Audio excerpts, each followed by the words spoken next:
എല്ലാവർക്കും ഹൃദയം നിറഞ്ഞ നമസ്കാരം. കഥേമമ്മയുടെ ഇന്നത്തെ അധ്യായത്തിലേക്ക് എല്ലാവർക്കും ഹാർദമായ സ്വാഗതം. ഭാരതം എന്നുള്ള ഈ രാജ്യം അത് ഏതൊരു ലോകത്തിൻ്റെ കോണിൽ പോയാലും തല ഉയർത്തി നിൽക്കുന്നത് അതിൻ്റെ പൈതൃകങ്ങളുടെ കൂടി പേരിലാണ്. നമുക്ക് നിരവധിയായിട്ടുള്ള പാരമ്പര്യങ്ങൾ സ്വന്തമായിട്ടുണ്ട് ഭാരതത്തിന്. അതിൽ വേദത്തിൻ്റെ പാരമ്പര്യമുണ്ട്, ഇതിഹാസങ്ങളുടെ പാരമ്പര്യമുണ്ട്, പുരാണങ്ങളുടെ പാരമ്പര്യമുണ്ട്, ഗോത്രവർഗ ആരാധനയുടെ പാരമ്പര്യമുണ്ട്, തന്ത്രവിദ്യയുടെ പാരമ്പര്യമുണ്ട്. ഇങ്ങനെ നിരവധി പാരമ്പര്യങ്ങൾ ചേർന്നതാണ് ഭാരതീയ സങ്കല്പം അല്ലെങ്കിൽ സനാതനധർമ്മം. ഇത് രണ്ടും ആത്യന്തികമായിട്ട് ഒന്ന് തന്നെയാണ്. ഇതിൽ വിദേശ രാജ്യങ്ങൾ ഉൾപ്പെടെ അല്ലെങ്കിൽ വൈദേശിക ശക്തികൾ ഉൾപ്പെടെ നമ്മുടെ ഭാരതത്തിലേക്ക് വന്ന് ഞങ്ങൾക്കും ഈ സംസ്കാരത്തിൻ്റെ ഭാഗമാവണമെന്ന് പറയാൻ തോന്നിക്കുന്ന തരത്തിൽ വിശേഷപ്പെട്ട ഇതിഹാസങ്ങൾ നമുക്കുണ്ട്. അതിലേറ്റവും പ്രധാനപ്പെട്ട ഇതിഹാസങ്ങളിൽ ഒന്നാണ് മഹാഭാരതം. അത് എഴുതി നമുക്ക് നമ്മുടെ ഈ കൈകളിലേക്ക് വെച്ച് തന്നത് ലോകത്തിൻ്റെ മുഴുവൻ ഗുരുനാഥനായിട്ട് നമ്മൾ കാണുന്ന സാക്ഷാൽ വേദവ്യാസ മഹർഷിയാണ്.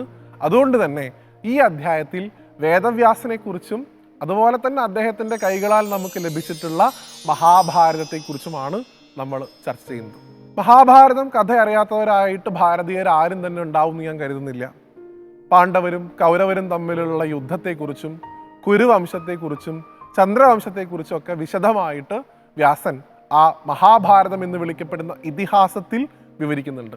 ആ ഇതിഹാസത്തിൻ്റെ സ്വഭാവം ഉള്ളത് കൊണ്ട് തന്നെ പല ചിന്തകന്മാരും വിശേഷിപ്പിക്കുന്ന പ്രശസ്തമായിട്ടുള്ള വാചകം, ഇതിലില്ലാത്തത് നിങ്ങൾക്ക് എവിടെയും കാണാൻ സാധിക്കില്ല, ഇതിലുള്ളതേ ലോകത്ത് മുഴുവൻ പ്രകടമായിട്ടുള്ളൂ എന്നുള്ളതാണ്.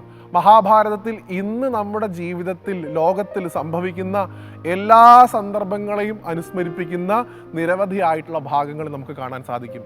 അത് ഈ നൂറ്റാണ്ടിൽ ഇപ്പോൾ നമ്മളെടുത്ത് പരിശോധിക്കുമ്പോൾ ഇപ്പോൾ നമുക്ക് മനസ്സിലാക്കാൻ സാധിക്കുന്നു. ഇനിയും ദശാബ്ദങ്ങൾ കഴിഞ്ഞ് പരിശോധിച്ചാലും ആ സാഹചര്യത്തിൽ ഒരു മാറ്റവും ഉണ്ടാവില്ല എന്നാണ് മഹാഭാരതം പറയുന്നത്. അതുകൊണ്ട് തന്നെ മഹാഭാരതത്തിൻ്റെ മറ്റൊരു പേരായിട്ടുള്ള ആദ്യകാലത്ത് മഹാഭാരതം അറിയപ്പെട്ടിരുന്നത് ജയം എന്ന പേരിലായിരുന്നു. അതിനെ ആചാര്യന്മാർ വ്യാഖ്യാനിക്കാറുണ്ട്. ജ എന്ന ശബ്ദം കൊണ്ട് ജനനം എന്നും യാ എന്ന ശബ്ദം കൊണ്ട് ലയനം അല്ലെങ്കിൽ മരണം എന്നും. ജനനം തൊട്ട് മരണം വരെ ഒരു മനുഷ്യൻ്റെ ജീവിതത്തിൽ ഏതൊക്കെ സന്ദർഭങ്ങളിലൂടെ അവൻ കടന്നു പോകുന്നുണ്ടോ, ഏതൊക്കെ രീതികൾ അവൻ്റെ ജീവിതത്തിലേക്ക് കടന്നു വരുന്നുണ്ടോ അതിനെക്കുറിച്ച് മുഴുവൻ, അവൻ്റെ മാനസികാവസ്ഥയെക്കുറിച്ച് മുഴുവൻ, അവൻ്റെ ഉള്ളിലുണ്ടാവുന്ന സമ്മർദ്ദങ്ങളെക്കുറിച്ച് മുഴുവൻ മഹാഭാരതം കൃത്യമായി പറഞ്ഞു വയ്ക്കുന്നുണ്ട്. അതുകൊണ്ട് തന്നെ ജഗദ്ഗുരു ശങ്കര ഭഗവത്പാദർ മഹാഭാരതത്തെ വിളിച്ചത് ജയം എന്ന് മാത്രമല്ല, മഹാഭാരതത്തിന് അദ്ദേഹം പഞ്ചമവേദം എന്നുള്ളൊരു പട്ടം കൂടെ ചാർത്തി കൊടുത്തു എന്നാണ്. ശങ്കര ഭഗവത്പാദർ അത് പറഞ്ഞതുകൊണ്ട് തന്നെ എഴുത്തച്ഛൻ പോലും അദ്ദേഹത്തിൻ്റെ കൃതിയിൽ മഹാഭാരതം പഞ്ചമവേദമാണ് എന്ന് തന്നെ അംഗീകരിച്ചുകൊണ്ടാണ് മുന്നോട്ട് പോയിട്ടുള്ളത്. അത്രയധികം മഹത്തരമായിട്ടുള്ളൊരു ഗ്രന്ഥമാണ് മഹാഭാരതം. വെറും യുദ്ധത്തിൻ്റെ മാത്രം കഥയായിട്ട് അതിനെ കാണരുത്, കുടുംബ പ്രശ്നങ്ങളുടെ മാത്രം കഥയായിട്ട് അത് കാണാതെ അതിലടങ്ങിയിട്ടുള്ള അമൂല്യങ്ങളായിട്ടുള്ള രത്നങ്ങളെ കണ്ടെത്താൻ നമ്മൾ ശ്രമിക്കുക എന്നുള്ളതാണ്. അതാണ് വേദവ്യാസ മഹർഷിയും ആത്യന്തികമായിട്ട് ഉദ്ദേശിച്ചിട്ടുള്ളത്.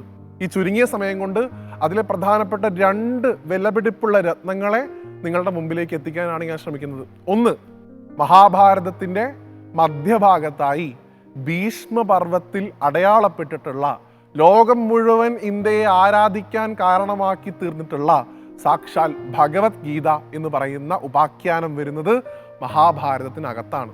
നോക്കൂ, മഹാഭാരത യുദ്ധത്തിലേക്ക് കടന്നു വരുന്ന അർജുനൻ തൻ്റെ തേരാളിയായിട്ടുള്ള കൃഷ്ണനോട് പറയുന്നത് സേനയോർ യുഭയോർ മധ്യേ രഥം സ്ഥാപിതം അച്യുത എന്നാണ്. 2 സേനകൾക്കിടയിൽ എൻ്റെ രഥം കൊണ്ടുപോയി അങ്ങ് നിർത്തിയാലും ഭഗവാനെ. ഇത് പറഞ്ഞ് വെറും സെക്കൻഡുകൾക്ക് ശേഷമാണ് അതേ അർജുനൻ ഭഗവാനോട് ചോദിക്കുന്നത് സജനംസ്യ കഥം ഹത്യ സുഖനസ്യാമ മാധവാന്ന്. ഇക്കണ്ട ആളുകളെ മുഴുവൻ കൊന്നൊടുക്കിയിട്ട് കിട്ടുന്ന രാജ്യം എനിക്ക് വേണോ കൃഷ്ണ എന്ന് ചോദിക്കുന്നത് നേരത്തെ എന്നെ കൊണ്ട് ഇത് സാധിക്കുമെന്ന് പറഞ്ഞ ആത്മവിശ്വാസത്തിൻ്റെ ആൾരൂപമായിട്ടുള്ള അതേ അർജുനൻ സെക്കൻഡുകൾ കൊണ്ട് ചോദിക്കുന്നു ഇതുകൊണ്ടൊക്കെ എന്താണ് നേട്ടം. ഇത് മനുഷ്യ മനസ്സിൻ്റെ കഥയാണ് എന്ന് മനസ്സിലാക്കാൻ ഈ ഒരു ഉദാഹരണം മാത്രം മതി. അവിടെയാണ് ഭഗവാൻ ധർമ്മോപദേശം ചെയ്യുന്നത്. 18 അധ്യായങ്ങളിൽ ഭഗവത്ഗീത എന്ന് വിളിക്കപ്പെടുന്ന സാക്ഷാൽ ഭഗവതിയായിട്ടുള്ള ഗീതാ ഭഗവതിയെ മഹാഭാരതമാണ് നമുക്ക് തന്നിട്ടുള്ളതെന്ന് മനസ്സിലാക്കുക. അതുകൊണ്ട് തന്നെ ജീവിതത്തിൽ എവിടെയും തളർന്നു പോവാതിരിക്കാൻ മഹാഭാരതത്തിൻ്റെ സംസ്കാരത്തെ ഉയർത്തിപ്പിടിക്കാൻ നമുക്ക് സാധിക്കണം. തീർന്നില്ല, രണ്ടാമത് നാമജപത്തിൻ്റെ പ്രാധാന്യം. സനാതനധർമ്മത്തിന് നാമജപത്തിൻ്റെ പ്രാധാന്യം എത്രത്തോളം ഉണ്ടെന്ന് ഞാൻ പറയാതെ തന്നെ മാന്യ പ്രേക്ഷകർക്ക് അറിയാം. നമ്മളൊക്കെ തന്നെ ചെറുപ്പം മുതലേ നാമജപത്തിൻ്റെ പ്രാധാന്യം പഠിപ്പിച്ച ഒരു തലമുറ നമുക്കുണ്ടായിരുന്നു. ആ നാമങ്ങളിൽ ഏറ്റവും വിശേഷപ്പെട്ട ഭഗവാൻ ഗുരുവായൂരപ്പൻ്റെ ഏറ്റവും പ്രസിദ്ധമായിട്ടുള്ള വിഷ്ണു സഹസ്രനാമം എന്ന് വിളിക്കപ്പെടുന്ന അമൂല്യമായിട്ടുള്ള നാമാവലി വരുന്നതും ഇതേ മഹാഭാരതത്തിലെ അനുശാസന പർവ്വത്തിലാണെന്ന് മനസ്സിലാക്കണം. രാജ്യഭാരം ഏറ്റെടുത്ത യുധിഷ്ഠിരന് രാജ്യത്തിനെ ഭരിക്കാനുള്ള ശേഷി നഷ്ടപ്പെടുകയും മാനസിക വ്യഥ അദ്ദേഹത്തിന് ഉണ്ടാവുകയും ധർമ്മം താൻ അനുഷ്ഠിക്കുന്നുണ്ടോ എന്നുള്ള സംശയം അദ്ദേഹത്തിന് ഉണ്ടാവുകയും ചെയ്യുമ്പോൾ ഭീഷ്മ പിതാമഹൻ അദ്ദേഹത്തിന് ഉപദേശിച്ചതാണ് സാക്ഷാൽ വിഷ്ണു സഹസ്രനാമം. അതും വരുന്നത് മഹാഭാരതത്തിലാണ്. അപ്പോൾ ഒരേ സമയം ഭഗവത്ഗീതയും അതേസമയം വിഷ്ണു സഹസ്രനാമവും തീർന്നില്ല. എണ്ണിയാലൊടുങ്ങാത്ത അമൂല്യങ്ങളായിട്ടുള്ള രത്നങ്ങളുള്ള ഒരു സംഹിതയാണ് മഹാഭാരതം എന്ന് മനസ്സിലാക്കുക. അതിൽ എന്നോട് ചോദിച്ചാൽ ഞാൻ എടുത്ത് നിങ്ങളുടെ കൈകളിലേക്ക് വെച്ച് തരുന്ന 2 രത്നങ്ങളാണ് ഇപ്പോൾ പറഞ്ഞ ഗീതയും സഹസ്രനാമവും. ഇത് രണ്ടും കയ്യിൽ മുറുകെ പിടിച്ചാൽ തന്നെ ജീവിതം സാർത്ഥകമാക്കാൻ നമുക്ക് സാധിക്കുമെന്ന് മഹാത്മാക്കൾ നമുക്ക് പറഞ്ഞു തന്നിട്ടുണ്ട്. ദിവസവും വിഷ്ണു സഹസ്രനാമം പാരായണം ചെയ്യുക.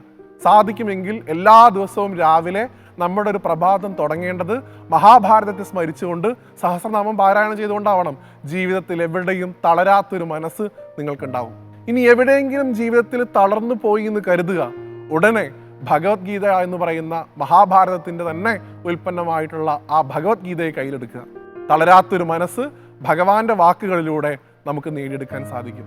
അപ്പം ഇത്രയധികം അമൂല്യമായിട്ടുള്ള ആ മഹാഭാരത ഗ്രന്ഥത്തെ നമുക്ക് നമ്മുടെ സംസ്കൃതിയിലേക്ക് തന്ന ആ വേദവ്യാസ മഹർഷിയെ സാഷ്ടാംഗം നമസ്കരിച്ചുകൊണ്ട് ആ മഹാഭാരതം എന്ന് പറയുന്ന കൃതി എഴുതിയ അദ്ദേഹത്തിൻ്റെ വായിൽ നിന്ന് വന്ന ശ്ലോകങ്ങളെ അർത്ഥം മനസ്സിലാക്കി കുറിച്ചെടുത്ത സാക്ഷാൽ മഹാഗണപതിയെ സ്മരിച്ചുകൊണ്ട് ഈ അധ്യായത്തിൽ നിന്ന് വിടവാങ്ങുന്നു. അടുത്തൊരു കഥയുമായി വീണ്ടും കാണുന്നവരെ എല്ലാവർക്കും നന്ദി, നമസ്തേ.